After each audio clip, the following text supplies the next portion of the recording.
Brilliant, we're recording. Uh, uh, Thanks, Paula, for welcome to the MagManager podcast.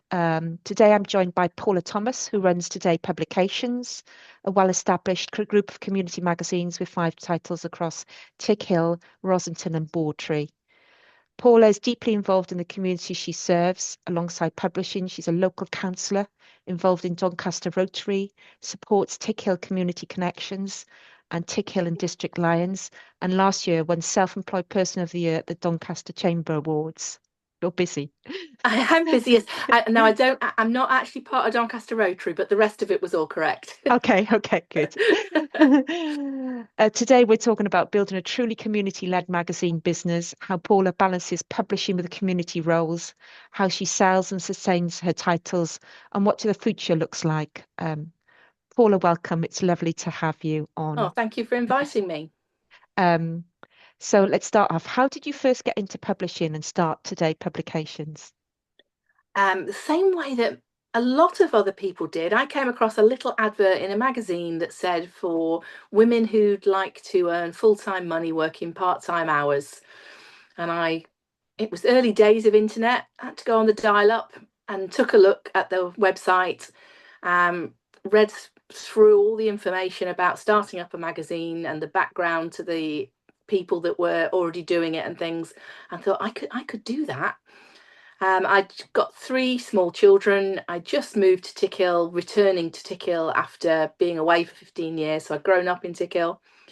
And I'd just come back with 3 kids in tow. I was on maternity leave, but my job was in the Isle of Man, so then I wasn't going to be returning to that. So I needed something to do, needed to earn some money, and decided to give it a go. And that was 21 years ago. Wow. And here you are now. Here I am now. I certainly didn't expect that I would still be doing it 21 years later. And running this many titles as well. Yes, obviously started up with just the one, added a second one a year later, a third a year after that. And then there was a little gap before the 4th and another little gap before the 5th. But I think the 5th one was 12, 13 years ago. Okay.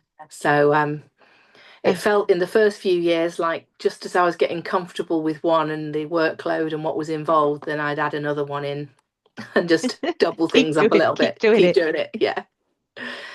So what would you say is the key to longevity of your business of the magazines? I think it's being totally committed to what you're doing, but making sure that you enjoy what you're doing as well. I think if you don't enjoy what you're doing, then it's very hard to carry on doing something year in, year out. And also being part of something, not just working and not getting involved with some of the things that are there on your doorstep that you're learning about as part of the magazines. I think it's a key to being part of it is getting involved in the local community that you're serving with the magazines. Yeah. And I think it's really important to you, isn't it? The community side of things. It is, yeah, particularly in the actual village that I live in, because I grew up here and then it was the first magazine I started. Then that's the one that the area that I get mainly involved in and doing different things. I live in the centre of it and I'm there on the doorstep to get involved in things. Yeah. Okay. And so you think that's had a big community? Has it had a big influence on the magazines?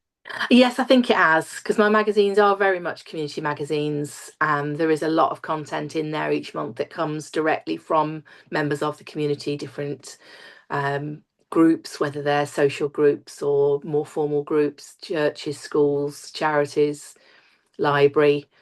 So that has shaped the way the magazines are, really, the fact that there is a lot of community content in there. And do you think do you think readers and advertisers respond differently because of that? Yes, I think so. I think the readers like to see a fair amount of community content in there. It gives them a reason to pick the magazine up and actually sit down and have a good look through it. So many people tell me that when it arrives on the doormat, that's the cue to make a cup of tea and sit at the kitchen table and have a browse through it. Yeah. So I think that the amount of community content in each of the titles is key for readership. And the advertisers know that. So they like the community content in there. They like the fact that I spread that community content through the magazines with, in general, adverts on the right-hand page and community content on the left throughout most of the magazine. And it means that their adverts are more likely to get seen because people are picking the magazines up and having a reasonable look through. Yeah, and reading it because it's interesting, it's local, Yes. it's what they want to see. Yes. Yeah.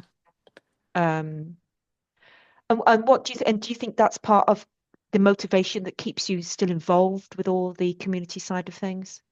It means I've got no excuse for not knowing what's going on around the place Yeah, it's when true. I'm being sent all the information for the month ahead for every meeting, group, activity that's taking place locally. Then it's definitely means that I've got my finger on the pulse about what is going on locally, and no excuse to not know about things and get involved in things that interest me. Yeah, that's good. That's good. And what makes a community magazine sustainable long term, do you think? I think that people have got to want to receive the magazine. It's got to have affordable advertising so that the local businesses don't have to think too hard about making the decision to be in there, while at the same time charging enough to make sure that it's actually an activity that It's sustains me as yeah, it's viable. it's viable for me to Yeah. be doing it and not be tempting to disappear to get a job somewhere else, which is not something I've ever been tempted to do, to be honest, since I got properly involved in this. I don't think I'm actually employable anymore to I'm go sure back you to a are. place. No, it's more the my the lifestyle that I like to have, the working hours I like to have, which are totally flexible. I often work well into an evening. I'll work at weekends when my partner's away, um, but I'll take lots of time off during the week and do things when I want to do them. I'll take my holidays when I want to take them without ever asking anyone else for permission for time off and things like that. And I think Yeah. that for me is well, it's been a major part of my life for the last 20 years now. That was why I started up initially, was the idea of having my own business meant I could be at every sports day and at the school gates and part of the PTA and all that kind of stuff without ever having to ask for time off work to be at that nativity. Yeah. And that has continued, even though it's now the grandchildren's activities rather than my children's activities that I'm taking time out for, or to just meet with friends and do other things, have holidays when I want them. And running your own magazine, having your own business is a way of you having your say in how your life works, really. Yes. Yeah. And that's important, isn't it? It is, yes, yeah. Yeah, really important. And do you think that's what keeps advertisers coming back? Because I suspect you've got a loyal advertising base. I have got a very loyal advertising base. I've got advertisers who've been with me from the very start that are still with me. Um, Wow, that's and amazing. many more that have come along over time that have stayed with me since they found the magazines. So yes, I do have a very loyal customer base. I am very lucky that there isn't a huge amount of competition locally. And there are other magazines around, but those magazines in general cover slightly different areas to mine. We don't have any overlap at all, really, unless it's a tiny hamlet type place. So advertisers can pick the areas that they want to be promoting themselves in and don't have to pick between us to decide which magazines they're going into. There is a big glossy A4 magazine that covers larger areas around Doncaster, but that it isn't really competition for me. It is a totally different kind of publication and a totally different budget required to be a part of it. Okay. So that does help with the loyalty, that people that want to cover different areas of Doncaster can go with other magazines as well if they want to cover different areas. Yeah. But they don't have to choose between me and someone else for local. That said, there have been several other magazines over the years that have come in and covered the same areas as me, and it's been lovely to see the loyalty from some of my advertisers when that's happened. Um, I remember some being totally outraged when one of the big newspaper groups started some magazines in my main areas, and people contacted me saying, "How dare they? Don't they know you're already here?" Brilliant, brilliant. And you do distribution, do you door to door? Door to door, yes. We reach about 27,000 homes Okay. across the 5 titles. They are all slightly varying in sizes. I've got one that's a bi-monthly magazine that covers 9.5. And then I've got 6.5, 4.5, and then two that are just over the 3,000 mark. So they've ended up all quite different sizes because some of the areas I deliver to have grown significantly over the last Okay, few yeah. years. Okay. So although one of them started off at being about 3,000, the same as two of the others, and I think it's up to 4,700 now and still growing, just because the areas are growing, more Yeah. houses being built. And are they all bi-monthly or are they monthly? No, the other four are monthly. Okay. It does cause some confusion sometimes, the fact that there's one that's bi-monthly. That's always the one I end up with an invoicing query on, because I've had one this week, someone saying, how come when I wanted 1 month, I'm in that one for two? It's trying to Yeah. explain to them, well, I did explain Yeah. at the outset that it has to be two. But it is a much bigger area. Say it's something like 9,700 homes. And doing it bi-monthly means that the monthly cost for it can remain the same as with the other magazines. So for And those that are doing lots of magazines on a regular basis, it keeps it quite simple. yeah. And have you ever thought of maybe splitting that area in two? Um, I've thought about it fleetingly and then decided that was going to be another magazine to do Mm. on a monthly basis rather Yeah. than having one that's only every other month. So I do quite like having that one as alternate months. Yeah. Okay. And then sales wise, how would you describe your sales approach? Um, I let them come to me, to be quite honest. In the early days, that wasn't an option, but as time's gone on, with the 5 magazines, I have a regular flow of inquiries inwards to me. I try and put quite a bit of effort into making sure that I keep on top of the follow up and looking after those inward leads. But I don't do a huge amount of going out looking for advertisers. I will be attending Doncaster's Business Showcase later this week at the racecourse, with some magazines and different information, and going around and looking for a few people to talk to. But that isn't a big part of how I find new advertisers. That really for me this week will be more just to keep up with a bit of networking with other businesses I know and meeting up with a few people. Um, I think when you've got a magazine that's delivered to 27,000 homes, that in itself Yeah. does an awful lot of advertising for you. Yeah, I'm sure it does. I'm sure it does. And I suppose in a subtle way, you are marketing because you belong to all these business groups.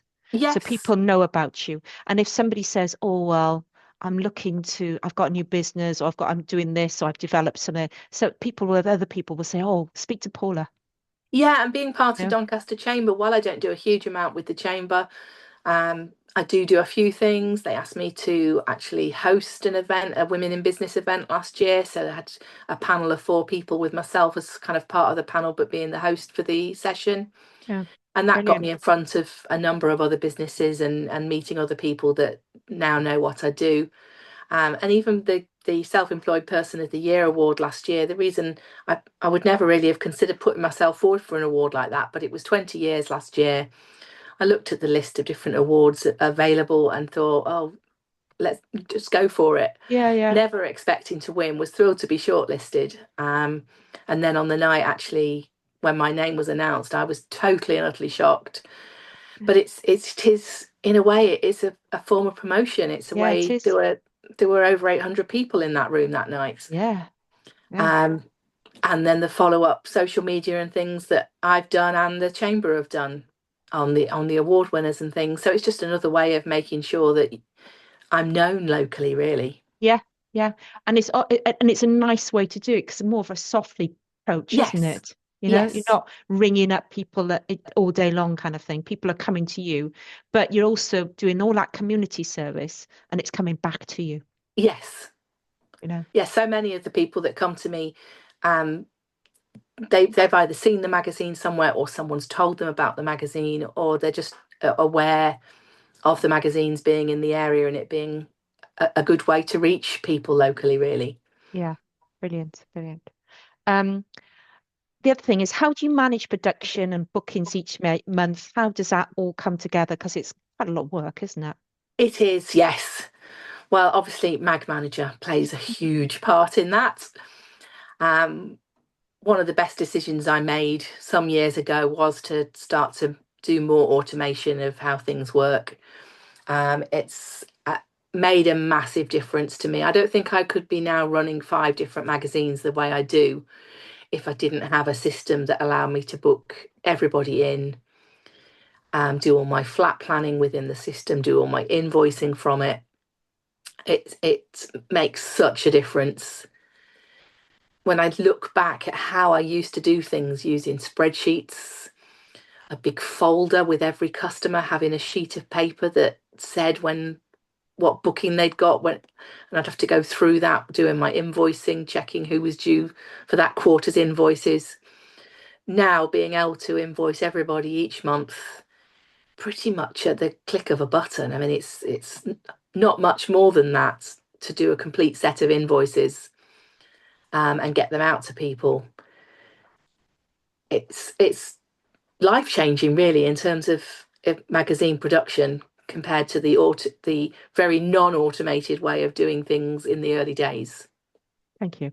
And then, thanks for that, Paul. I really appreciate you saying that. Um, how do you manage it all on your own? Do you have a graphic designer helps with you? How do you do it all, Paula? I have a graphic designer. That was the other major big change that I made. I don't know how many years ago now, 13, 14 years ago. I'd been to a magazine conference, met up with lots of the people that are still doing magazines around the Yeah, country now. yeah. Um, had the opportunity to talk to other people about how they were doing stuff and saw that people were starting to outsource a bit more. They weren't doing it all themselves in publisher anymore, the way so many of us did at the outset. People were either getting themselves better software and getting trained in using it to produce their magazines, or they were outsourcing that side to someone else. And that's what I decided I was going to investigate at that conference, that I was going to go home and get some quotes and look into how to do it. Um, and I used one business to do it for several years and it worked incredibly well. They then stopped doing that for other magazines and were concentrating on their own magazines. But they gave me plenty of notice of that happening and worked with me to find a new designer and to hand everything over to that designer. And I've been with Dean and his team at 45 Degree since then. It must be something like 11, 12 years I've been with them now. And they handle all of my community content, page design, and all the layouts of my magazine. So I do the flat planning, plan where everything goes, but I feed everything into Dropbox folders and they pick everything up from there and actually produce the magazines for me, do all the graphic design, and Okay. layout design for me. I know Dean, he's brilliant, isn't he? Him and his team are actually excellent. Yes. So yes, I have Andy on the team that does most of my stuff. Dean will sometimes finish things off or step in if it's around holiday time or something like that. But probably only a couple of times a year when there's a week that clashes with a half term or something and Andy's going to be off. Okay. But And yeah, they do a great job. do you auto-publish? Do you create the print-ready PDF from MagManager's flat plan? No, I Okay. don't. That's And it's interesting. something that I have spoken to Dean about probably a couple of years now. I mentioned it to him and we were going to look at it further and see if it was something worth pursuing, but it's something we've never actually done. Okay. So at the moment, although I do all the flat plan within MagManager, haven't taken it any more automated than that. Okay. That's interesting because I know Dean has a few publishers who do auto-publish that Okay. he does work for. And then your digital flip book, do you create that in MagManager or do you? Something No, else? I do sometimes upload into MagManager to do the flipbook, depending on where I need it for. But my Okay. links, my website link, Dean produces those each month Okay. from the finished magazine that goes to print. They convert that into using InDesign and just Yeah. change the place that my website points to, the file it points to the new one each month. Okay. It But I might be have worth, used the flipbook before in yeah, MagManager. because we've done a lot of work on that. It might be worth you looking at it because you can draw on it, create video links in there. You can do a lot more than you could have Okay, done. It's so easy to do. You just have a PDF, upload the PDF, and then add extra links where you want to. okay, And the beauty of that is, Paula, if you ever wanted to say somebody said, "Oh, I've got an advert," or "Can I have a video link on it?" You could upsell it and say, "Right, yeah, we could do that on the digital version." okay. And and the other thing is sometimes people miss copy deadlines. Can you believe it? Yes.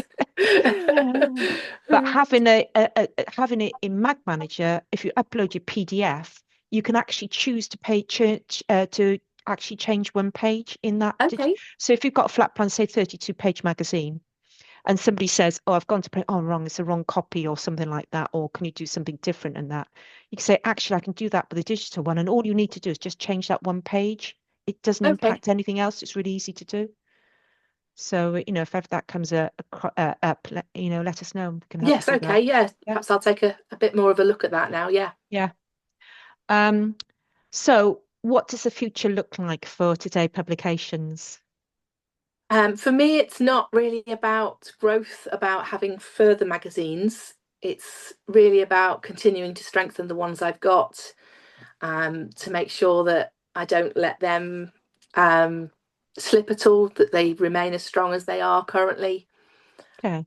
Working with the 5 communities that I'm producing magazines for, continuing to try and remain strong in those areas, making sure that any other competition that comes along isn't going to find themselves able to get a foot in the door because I'm not doing as much as I used to, that kind of thing.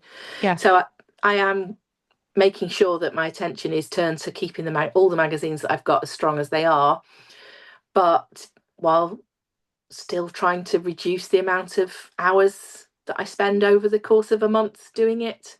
Yeah. Um, Continuing to just consolidate on what I've got really and keep them as strong as they are.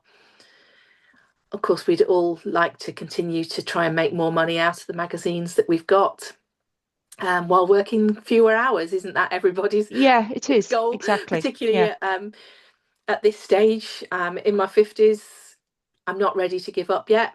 I'm not ready to retire yet. I need something to keep me busy and things to do. Yet at the same time, it's nice to have time away from the business, time with the grandkids, time with my partner, being able to go on holiday, probably slightly more often than I used to be able to before, not constricted to school holidays and things anymore. No. But so that's where I am really. I'm not looking for any kind of major growth, just to keep things on an even keel, keeping pace with inflation, if not better, um, to continue to allow me to put some money away for the time when I am ready to take life a bit easier and move away from the magazines. And are you optimistic about print?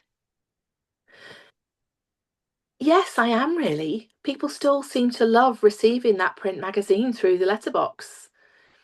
I can't Ever. imagine moving away from print for community magazines. I think there will be a demand for them for some time to come. Um, it must be 10 years or more ago that people were saying to me, "Oh, you need to start looking at the digital side of things and taking everything online. Print won't be around for long enough for this to be something you do forever." But here we are all those years later, Yeah. and I don't think things have changed. And in many Yeah. ways, people are even more inclined to read proper printed stuff through their door these days. They've got so much of an overload of things that are online, and to actually be able to sit down and hold something in their hands and look through it rather than pick the screen up is almost a bit of a novelty factor for some people these days. With newspapers Great. going online, people not necessarily picking up a newspaper during the week or at the weekends as often as they did. Um, there's obviously still a lot of magazines in shops and people are still buying those as well. So I think print is here to stay for the time being. Yeah, I agree. I do wonder whether on the eco side of things, whether at some point there will be something that happens that makes people become more aware of print in terms of the resources that it uses. But I've only had the one person ask not to receive a magazine because they didn't want it from a green perspective. Whether they thought I was going to have one less printed each month as a result of that one house not having one, or whether they were hoping they were going to start a trend, I don't really know. But I think people with with recycling, people being able to recycle very easily,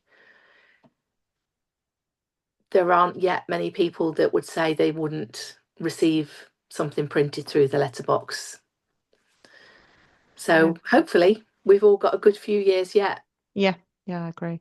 And okay, best decision? Best decision I think was to go with the having a designer to help with the Okay, magazines. interesting. If I look back to when I was, I'd be up at 2, 3 o'clock in the morning Yeah, still trying to finish off magazines, trying to save them to PDF and they crash, or some of the issues I used to have in the past when I was doing everything myself and making the decision to hand that side of things over to someone else with better skills than me, could do things faster than me, that actually allowed me to then start more magazines because that workload had been taken away. That totally outweighed the cost of having someone else do that part for me.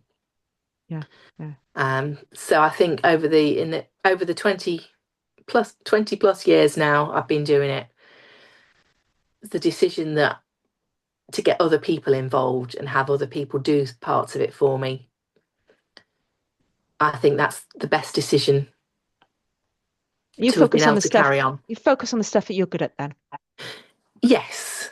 And I Yeah, used to enjoy doing some of the design part and putting things together until there was so much of it to be done in a very short space of time to meet print yeah, deadlines. because you're growing the business. Yeah, And it just meant I was restricting what I could actually do in a month. I couldn't start another magazine, or sometimes I'd have to turn down new advertisers that came in last minute okay. because there wasn't enough time to sort things out. Whereas when using a designer, then I was able to take anything last minute really, because if I'd got the space to make it work, then it could still get done. And Yeah, I still do little bits of design and small amendments and things to adverts. I haven't stopped doing any of that side of things, keeping my hand in a little bit on it. But when you get a more complex advert, and I know it would take me forever to sort it out and make it look anywhere near decent, and you hand it over to a designer and half an hour later they've got a proof for you for the yeah, customer, yeah. then It make it makes a big difference. yeah, it makes sense to do it to outsource it. And And what it was makes it? the magazines far more professional looking Yeah, as well, I exactly. think. Yeah. And what would you advice would you give for somebody, a new publisher, just starting out? Oh, you don't seem to get as many of those these days, but certainly there are still some out there. I think it's the um, to not be nervous about it, to get on with it, get something to print. You can spend way too long trying to make that first issue perfect, but what you really need is it to be good enough, to get it out there, to get people to see it, so you've got something to show people, get it through doors so people know it exists. Yeah, yeah, brilliant. Um, and what keeps you motivated?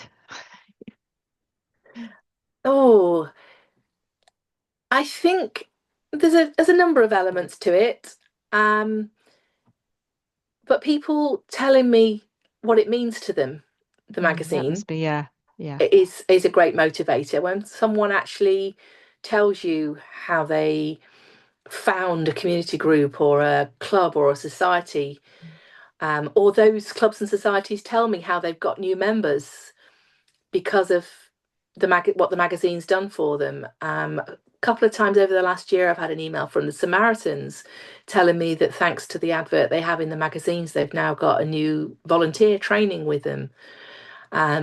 Things like that help to keep me motivated, knowing that the magazines have actually made a difference, whether it be to an individual or to a charity or to a general community. I think that's a big motivation. Yeah. And knowing that I'm doing something that I started and it is mine, and I'm in control of. I can decide. Well, you can't exactly set your own salary, but you can set your own salary in terms of you can put in as much or as little as you want to, and work towards what you'd like to achieve, really. Yeah, you must be so proud of what you've achieved and your family, 20 Yeah, odd years. I think for anybody to have started a business and to still be running it 20 odd years later and it be their sole source of income, it's an achievement. Yeah. But there are so many magazine producers out there that have done that. It's proved to be an excellent business model and something that people can really get stuck into and create a great business from. Yeah. Thanks, Paula. Thank you so much for joining us. And it's been brilliant hearing about your journey and your community commitment and everything. I really appreciate your time today. Thank you. Not a problem at all. It's lovely to chat to you. Thank you. Thanks, Mandy. Thanks.